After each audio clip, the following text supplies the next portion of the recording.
अस्सलामुअलैकुम नाज़रीन, एक नए व्लॉग के साथ आपकी खिदमत में हाजिर है। नाज़रीन, आज हम दो मुख्तलिफ मौज़ूआत पर बात करेंगे। एक तो आपके साथ शेयर करेंगे जस्टिस काजी फ़ायज़ ईसा क्यों कर इमरान खान साहब को वो रिलीफ नहीं दे रहे जो वो उनसे एक्सपेक्ट कर रहे हैं, या जो कोई भी शहरी इस वक्त एक्सपेक्ट कर रहा है चीफ जस्टिस ऑफ पाकिस्तान से, चाहे वो काजी फ़ायज़ ईसा हो या कोई भी, कि मुनसफ़ आला उनको इंसाफ देगा। पाकिस्तान तहरीक इंसाफ बिलखसूस, जो कि इस वक्त ज़ेर अताब है, और इमरान खान साहब जो चेयरमैन हैं, अब तो खैर चेयरमैन भी नहीं रहे, जो सरबराह हैं पाकिस्तान तहरीक इंसाफ के, उनके साथ जो आज हो रहा है उस पर क्यों नहीं अदालत नोटिस ले रही। चीफ जस्टिस ऑफ पाकिस्तान क्यों कर ख़वातीन जो तवील अरसे से कैद में हैं उनकी ज़मानत होती है, फिर उनको गिरफ़्तार कर लिया जाता है, इन तमाम तर मामलात को वो एड्रेस क्यों नहीं कर रहे। जो लाकानूनियत इस वक्त हो रही है पाकिस्तान में, चीफ जस्टिस ऑफ पाकिस्तान का जो इस पर खामोशी है, खामोशी भी नहीं, आज तो खैर उन्होंने एक कदम आगे बढ़कर मज़ीद अपना माइंड डिस्क्लोज़ किया है towards PTI, towards Imran Khan, और उनको बताया है कि वो किसी के कहने पर आकर कुछ नहीं करेंगे, बल्कि वो अपने मुताबिक जो उनको दुरुस्त लगता है आइन और कानून के मुताबिक, जो उन्होंने हल्फ उठा रखा है बतौर एक सुप्रीम कोर्ट जज के, एक चीफ जस्टिस के, वो उसकी पासदारी करेंगे। और उनको मालूम है कि उनकी ड्यूटी क्या है। इसकी असल वजह जो है उसके ऊपर आपसे बात करेंगे कि आखिर क्यों कर जस्टिस काजी फ़ायज़ ईसा वो नहीं कर रहे जो उनसे एक्सपेक्ट किया जा रहा है। इसके अलावा आपको याद होगा एक दूसरी खबर है जो वो भी काजी फ़ायज़ ईसा साहब से ही डायरेक्टली लिंक्ड है, और इसमें ना सिर्फ काजी फ़ायज़ ईसा साहब से लिंक्ड है बल्कि कई फ़ौज के आला अफसरान जो कि अब रिटायर हो चुके हैं, जनरल कमर जावेद बाजवा, साबिक army chief general Faiz Hamid, साबिक DGI साबिक चीफ जस्टिस साकिब निसार साहब, साबिक वज़ीर आज़म नवाज़ शरीफ और दीगर कई अहम शख्सियात इससे ताल्लुक़ रखती हैं। और ये मामला है फैज़ाबाद धरना कमीशन का। आपको मालूम है जो इंक्वायरी कमीशन एक्ट के तहत एक कमीशन हुकूमत पाकिस्तान ने तश्कील दिया है, फैज़ाबाद केस के दौरान ही उन्होंने अदालत को ये कहा कि हम कमीशन तश्कील देंगे जो बेसिकली चेक करेगा, जो इसमें आप कह सकते हैं कि एनालाइज होगा कि आया फैज़ाबाद धरना के असल मुहर्रिकात कौन थे, और क्या फैज़ाबाद धरना फैसले के ख़िलाफ़ जो 2019 में जस्टिस काजी फ़ायज़ ईसा ने दिया था, उसके ख़िलाफ़ जो नज़रसानी दरख्वास्तें दायर की गई थी वो किसी की ईमा पर की गई थी, कोई मास्टरमाइंड था, या महज इत्तेफाक था, कोइंसिडेंट था कि तमाम दरख्वास्तें एक साथ ही सुप्रीम कोर्ट में फ़ाइल हो गई। अब हमारे पास कोई फ़र्स्ट हैंड इंफॉर्मेशन आई है, आप कह सकते हैं जो ऑफिशियल सोर्सेज हैं उनसे, और हमने डिग इन करने की कोशिश की है कि आखिर ये कमीशन जा किस तरफ रहा है। एक तो आपको ये ख़बर दे दें कि हमारी इतलात के मुताबिक ये कमीशन अपनी जो मुकर्रर मुद्दत है 20 जनवरी उस तक अपनी रिपोर्ट मुकम्मल नहीं कर पाएगा, और इम्कान यही ज़ाहिर किया जा रहा है कि ये एक्सटेंशन लेंगे, और एक्सटेंशन इनको मिल भी जाएगी। और ख़ैर उसका हवाला तो, या उसके हवाले से सुप्रीम कोर्ट ऑफ पाकिस्तान पहले ही अपने ऑर्डर में कह चुकी है कि अगर मज़ीद वक्त दरकार होगा तो वो भी उनको मिलेगा। दूसरी जो हमारे पास ख़बर है वो ये है कि जनरल कमर जावेद बाजवा हों या जो अहम शख्सियात हैं साबिक साकिब निसार साहब, उनको फ़िल वक्त बुलाने का जो मामला है वो भी बज़ाहिर ताख़ीर का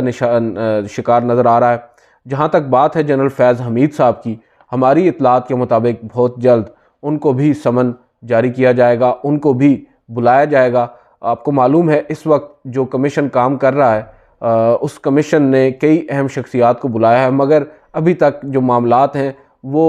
सियासतदानों तक ही आप कह सकते हैं महदूद हैं, या इवन ब्यूरोक्रेट्स तक, जो फ़ौजी अफसरान हैं या इवन जजेस हैं, उस तरफ अभी तक कमीशन नहीं गया। बहुत से लोग कहते हैं कि शायद हमारा जो कमीशन है, इंक्वायरी कमीशन, इसके पैर जलते हैं उस तरफ जाने से। जो अभी तक हो चुका है इस कमीशन में वो आपके सामने रख देते हैं कि अभी तक इस कमीशन ने सबसे पहले तो वज़ीर आज़म साबिक शाहिद खाकान अब्बासी साहब, जो उस वक्त वज़ीर आज़म थे जब ये मुआहदा तय पाया था फैज़ाबाद धरना का, इसको ख़त्म करने का, उसका उन्होंने हवाला दिया था, उसको उनको बुलाया गया, शाहिद खाकान अब्बासी को, एहसन इकबाल साहब जो कि उस वक्त वज़ीर दाखिला थे उनको बुलाया गया, और कुछ आला अफसरान जो वज़ारत दाखिला के ही मातहत थे, कुछ पुलिस अफसरान, उनको बुलाया गया। और अब 5 तारीख को यानी मंगल के रोज़ बुलाया गया है फवाद हसन फवाद, साबिक प्रिंसिपल सेक्रेटरी, जो कि उस वक्त के वज़ीर आज़म के प्रिंसिपल सेक्रेटरी थे, उनको बुलाया गया था, और उनको अब उन्होंने भी पेश होना है। वो तो आजकल खैर निजकारी के वज़ीर भी हैं निगरान वफाकी काबीना में।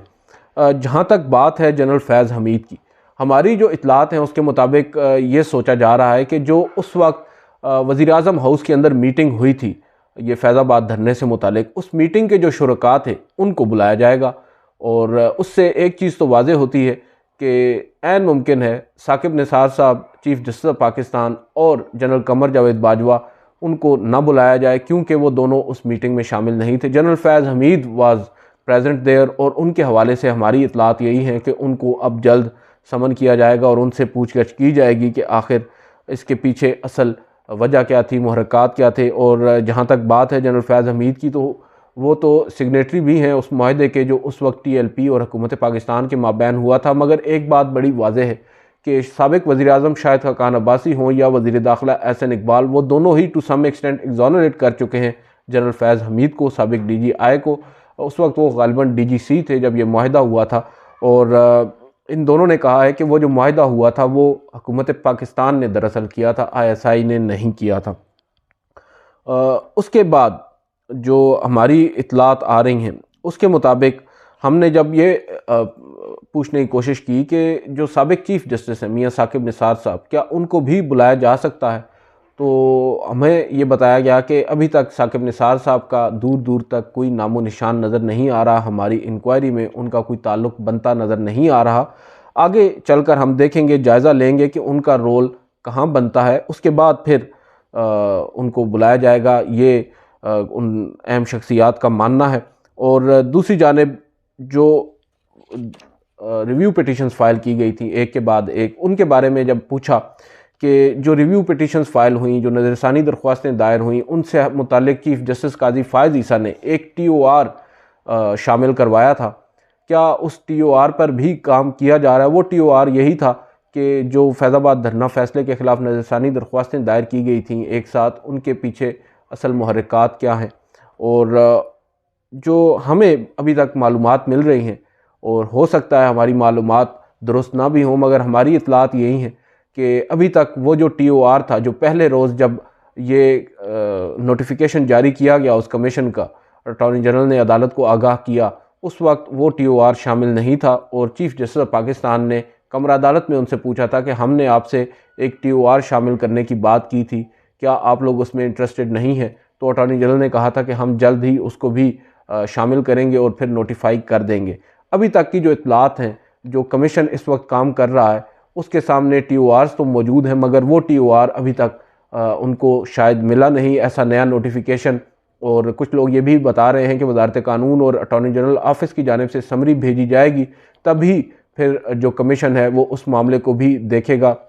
जहाँ तक बात है अफसार आलम साहब की और उनके जो इल्ज़ामात की, अभी तक उस मामले पर भी खामोशी ही छाई हुई है। हमने अभी खैर कोशिश की थी, मैं ये वीडियो रिकॉर्ड करने से पहले अफसार आलम साहब से रब्ता करने की कोशिश की, वो गालिबन किसी प्रोग्राम में बैठे थे और उनसे बात नहीं हो सकी। बहरहाल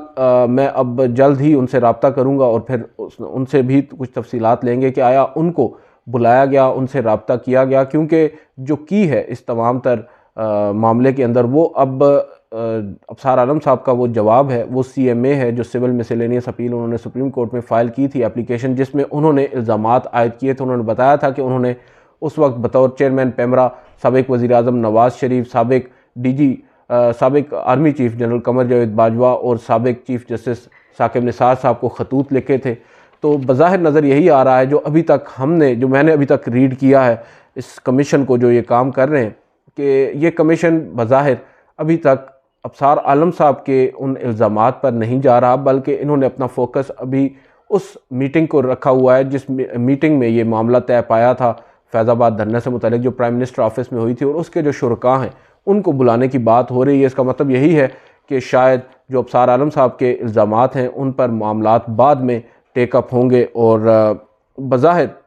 ये जो कमीशन है, इसकी जो रिपोर्ट होगी उस पर सुप्रीम कोर्ट ऑफ पाकिस्तान की कुछ अहम ऑब्जर्वेशंस आ सकती हैं, क्योंकि जो हमारी अंडरस्टैंडिंग के मुताबिक सुप्रीम कोर्ट की एक अंडरस्टैंडिंग है, या सुप्रीम कोर्ट जो एक्सपेक्ट कर रही है, वो तो अभी हुआ नहीं है। और जनरल फैज़ हमीद को अगर बुलाया जाता है तो उससे चीज़ें वाज़ेह होंगी, मगर जब तक अफसार आलम साहब के इल्ज़ामात को नहीं परखा जाएगा, उनको नहीं देखा जाएगा, उस वक्त तक ये जो पहेली है ये बुझने का नाम नहीं ले सकती। मेरा अंदाज़ा यही है, जितना केस हमने ये फॉलो किया अभी तक तो सिर्फ एक आप कह सकते हैं टेक्स्ट बुक स्टाइल चल रहा है कि जो वज़ीर आज़म ऑफिस में हुआ उसके बाद जो मुआहदा हुआ वो बाद की चीज़ें हैं। असल चीज़ तो तय करने की ये है कि धरना होने से पहले और उसके पस पर्दा क्या कुछ होता रहा, वो चीज़ें अखज़ करने के लिए आपको अफसार आलम साहब के इल्ज़ामात का जायज़ा लेना होगा और उन लोगों को इंक्वायर करना होगा। जो सुप्रीम कोर्ट है उसके ऑर्डर के मुताबिक तो तमाम लोगों को बुलाया जाएगा, ताकतवर होगा कमीशन, और अगर कोई ना भी आए तो उसके वारंट गिरफ्तारी भी जारी किए जा सकते हैं। लेकिन बज़ाहिर जो कमीशन है वो भी अंडर इन्फ्लुएंस है जो निगरान हुकूमत है उसके, क्योंकि हाल ही में मैं बल्कि आज सुबह मैं ख़बर पढ़ रहा था डॉन अखबार में, और उसमें लिखा हुआ था कि जो सरफराज बुगटी साहब हैं निगरान वज़ीर दाखिला, उन्होंने कहीं पर ये एक सवाल के जवाब में कहा है कि साबिक आर्मी चीफ़ या साबिक DGI को बुलाना किसी भी सूरत में सूदमंद नहीं साबित होगा पाकिस्तान के लिए। मगर दूसरी जानिब हमारे जो निगरान वज़ीर दाखिला हैं जो कि ख़ुद को सियासतदान कहते हैं, वो ये समझते हैं कि जो साबिक वज़ीर आज़म हैं, जो एक बड़ा ओहदा होता है, चीफ़ एग्जीक्यूटिव का होता है, वो अगर उनको बुला लिया जाए तो उससे सूदमंद होगा मामला, और जो फ़ौजी अफसरान हैं उनको बुलाकर फ़ायदा नहीं होगा। तो ये हमारे तज़ाद हैं। खैर, हमारी अप्रोच में, हमारी थिंकिंग में ये हमारे सियासतदान हैं जो सियासतदानों को तो अंडर द बस फेंक देते हैं, मगर फ़ौजी जर्नैलों को हर हद तक उनको डिफेंड करते हैं। खैर, ये वही साहब हैं जिनको निगरान हुकूमत में एक पोर्टफोलियो भी उन्हीं अफसरान ने दिया है, उन्हीं अफवाज पाकिस्तान के आला ओहदेदारान ने दिया है, तो शायद उनकी वफ़ादारियाँ वहीं लाई करती हैं। बुनियादी मसला ही हमारे मुल्क में ये है कि हम लोग ख़ुद अपने आप को सही नहीं करना चाहते, और अपनी जो एक सियासतदान है वो अपना कद काठ ख़ुद ही नहीं कायम रखते, तो औरों से क्या एक्सपेक्ट करते हैं। देखते हैं इस कमीशन में आगे चल कर क्या होता है। अब जो दूसरा अहम पहलू है वो है जस्टिस काजी फ़ाइज़ ईसा और इमरान खान साहब के दरमियान असल माजरा है क्या। जो अभी तक मेरी एक अंडरस्टैंडिंग बिल्ड हुई है या मेरी मुख्तलिफ़ लोगों से बात हुई है आज भी, कि क्यों कर जस्टिस काजी फ़ाइज़ ईसा ने एक ऐसा रद्द-ए-अमल दिया है जो बिल्कुल ही अनकॉल्ड फॉर था, उसकी कोई ज़रूरत नहीं थी। बज़ाहिर नज़र यही आता है कि आपके सामने एक शख्स ने, भले ही वो एक बड़ी सियासी जमात का सरबराह है, साबिक वज़ीर आज़म पाकिस्तान है, आप उस चीज़ को नज़रअंदाज कर दें। एक ख़त आया है, एक दरख्वास्त की सूरत में आया है, और उन्होंने कुछ आपसे दरख्वास्तें की हैं, आप उसके ऊपर पब्लिकली एक रद्द-ए-अमल दे रहे हैं, बजाय इसके कि उसको एड्रेस करें ओपन कोर्ट के अंदर एज ए जुडिशल मैटर। अगर नहीं भी करना तो उसको नज़रअंदाज कर दें। क्यों कर आप मज़ीद ईंधन फराम कर रहे हैं, मज़ीद आप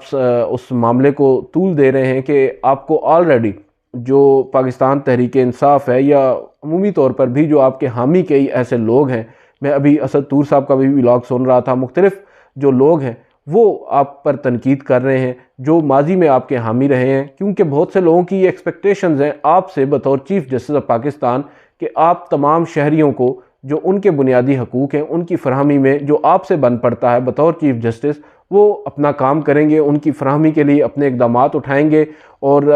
पर्सनल लाइकिंग और डिसलाइकिंग का आंसर कम अज़ कम हम एक्सपेक्ट नहीं कर रहे चीफ़ जस्टिस काजी फ़ाइज़ ईसा से। भले ही आपने 9 मई के वाक़े पर अपना mind disclose to some extent कर दिया है कि वो एक रेड लाइन थी जो क्रॉस की गई, ठीक है, हमें समझ में आ गया है पाकिस्तान तहरीक इंसाफ ने जो कुछ किया उसका, या पाकिस्तान तहरीक इंसाफ से मुतल्लिका जिन लोगों ने ये काम किया है वो अब भी भुगत रहे हैं, उनके ट्रायल्स चल रहे हैं, सब कुछ हो रहा है। मगर इस सब के दौरान जो कुछ इस वक्त पाकिस्तान तहरीक इंसाफ के साथ हो रहा है, माजरत के साथ, वो भी किसी भी सूरत में जस्टिफाइबल नहीं है। कौन जस्टिफाई करेगा जो आज पाकिस्तान तहरीक इंसाफ के उन कारकुनान के साथ हो रहा है जिनको गिरफ़्तार किया जाता है, उनकी ज़मानत होती है, ज़मानत के बाद दोबारा एक नए मुकदमे में उनको गिरफ़्तार कर लिया जाता है, अदालतें उनको रिलीफ़ देती हैं, मगर हमारी इंतज़ामिया फिर उनको गिरफ़्तार कर लेती है। बड़े बड़े लोगों को छोड़ दें, आप उन ख़वातीन को भी नहीं बख्श रहे जो महज इस वजह से कि वो इमरान खान साहब के फ़ैन्स हैं, इमरान खान साहब के फॉलोअर्स हैं, इमरान खान साहब को वो लाइक करते हैं, उनके नज़रिए को सपोर्ट करते हैं। इसका मतलब ये नहीं है कि आप उनके तमाम जो बुनियादी इंसानी हकूक़ हैं उनको ही सलब कर दें। उनके भी राइट्स हैं, उनको प्रोवाइड करना आपका काम है, उनको यकीन दहानी, उनको वो राइट्स मिले उसकी यकीन दहानी तो फिर अदालत उज़्मा का काम है, वहाँ पर उनकी तशफ़ी करना और इन तमाम तर मामलात को नोट करना, उन पर नोटिस लेना और फिर सवाल जवाब करना कि क्यों कर ये सब कुछ हो रहा है। क्योंकि आपने 9 महीने 10 महीने मज़ीद चीफ़ जस्टिस रहना है, उसके बाद आपने रिटायर हो जाना है। पाकिस्तान तहरीक इंसाफ यहीं पर है, नून लीग यहीं पर है, पाकिस्तान पीपल्स पार्टी यहीं पर है, इन सब ने यहीं रहना है। मगर आपकी एक लेगेसी है, आप अब ये आपको फैसला करना है कि आप क्या लेगेसी छोड़ कर जाएंगे। क्या आप अपने नाम के साथ ये लिखवाना चाहते हैं कि ये एंटी पीटीआई जज मशहूर थे, या इन्होंने जो फैसले किए वो एंटी पीटीआई थे, ये प्रो PMLN थे। माजरत के साथ आज ये तासुर कायम हो रहा है, बेशक उसमें मुख्तलिफ लोगों का हाथ भी होगा, ट्रोलिंग आपकी हो रही है, हम उसके भी कतन हामी नहीं है। मैं तो आज बात हो रही थी, बल्कि हमारे कुलीग हैं असनात मलिक साहब, वो भी ये बात कर रहे थे कि माजी में जो गलतियाँ उस वक्त नून लीग ने की थी, आज वही गलतियाँ पाकिस्तान तहरीक इंसाफ दोहरा रही है। जब पानामा का केस चल रहा था, यही नून लीग थी, इन्होंने पहले मिठाइयाँ बांटी, उसके बाद फिर जब मालूम हुआ कि केस जो है वो इनके हाथ में नहीं है, और उसके बाद फिर उन्हीं फाजिल जजेस पर इन्होंने ऐसे तनकीद के नश्तर बरसाए कि इन्होंने तमाम हदों को अबूर कर दिया, यहाँ तक कि उनके ख़िलाफ़ जजेस को तौहीन अदालत के नोटिस जारी करने और उनके ख़िलाफ़ फ़ैसले देने का, आपको मालूम है 3 तो ऐसे रहनुमाएँ जो मुझे याद पड़ रहे हैं, दानियाल अजीज़, तलाल चौधरी, निहाल हाशमी, इनको तो बाकायदा तौर पर नाअहल किया गया, इनको सज़ा सुनाई गई। जो निहाल हाशमी साहब हैं उनको तो जेल के अंदर भी डाला गया।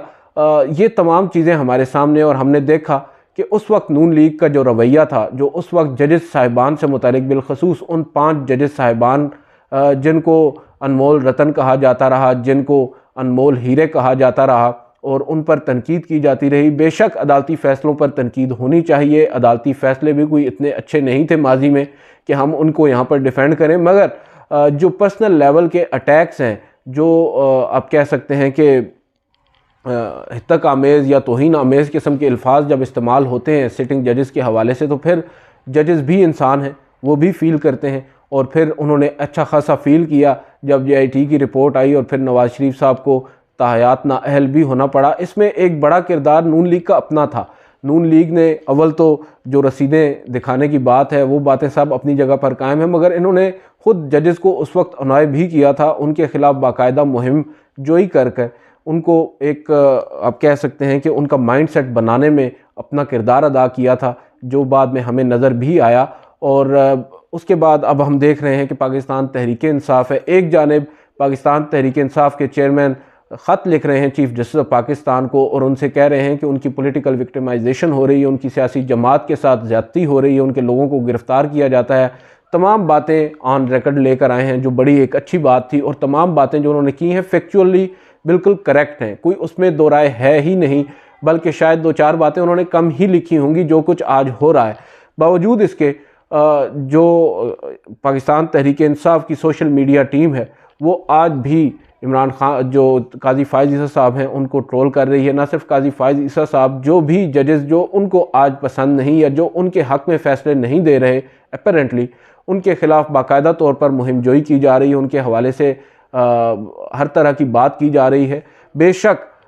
जस्टिस काजी फ़ाइज़ ईसा का किरदार जो है वो उसके ऊपर आप उंगली उठा सकते हैं, मगर आप उनके अदालती फ़ैसलों तक महदूद रखें ख़ुद को, उनके अदालती फ़ैसलों को तनकीद का निशाना बनाएं, और इस तरह के पर्सनल अटैक करने से आप मज़ीद उनको अपने ख़िलाफ़ भड़का रहे हैं। मुझे तो यही लगता है, और ये एक अब चीज़ हमें समझ में आ रही है, जो उस वक्त मैंने पहले बात की कि नून लीग ने गलतियाँ की थी, अब बदकिस्मती के साथ पाकिस्तान तहरीक इंसाफ भी वही दोहरा रही है। और इसमें ये देखने की चीज़ है कि असल में पाकिस्तान तहरीक इंसाफ का मेन गोल है क्या। वो जजेस को अगर जिद करके, उनको अनाय करके उनसे एक्सपेक्ट कर रहे हैं कि उनको रिलीफ मिलेगा, तो ये तो फिर भूल ही जाएं, क्योंकि हमने माजी में देखा है नून लीग ने भी यही सब कुछ किया, और इवेंचुअली फिर उनको हमने देखा कि इंतखाबात से कबल उनकी सज़ा भी हुई, और फिर वो जेल में रहे जब इंतखाबात हुए, और फिर इंतखाबी नताइज आए। अब जाकर इमरान नवाज़ शरीफ साहब ने जब दोबारा से कोई लोग उसको NRO कहते हैं या कुछ भी कहें, वापस आए हैं, तो वही अदलिया है, वही इस्टेब्लिशमेंट है, और अब तमाम लोग सेम पेज पर हैं। अब तो नवाज़ शरीफ साहब बिल्कुल ही आप समझ लें कि दूध के धुले हुए हैं। तो इमरान खान साहब को भी ये चीज़ समझना होगी, उनके साथ के जो लोग हैं, जो उनके खैर ख्वाह हैं, उनको ये चीज़ समझना होगी कि कहीं हम इमरान खान साहब की मोहब्बत में इतने आगे तो नहीं बढ़ गए कि हम इमरान खान साहब को ही नुकसान पहुँचा रहे हैं। ये कुछ बातें थी जो मुझे लगा कि मैं आपके साथ शेयर करूं। हो सकता है आप मेरी इन बातों पर काफ़ी नाराज़ भी हों, मगर ये मेरी पर्सनल ओपिनियन है। आज की इस वीडियो से इतना ही, इजाज़त दीजिए, अल्लाह हाफ़िज़।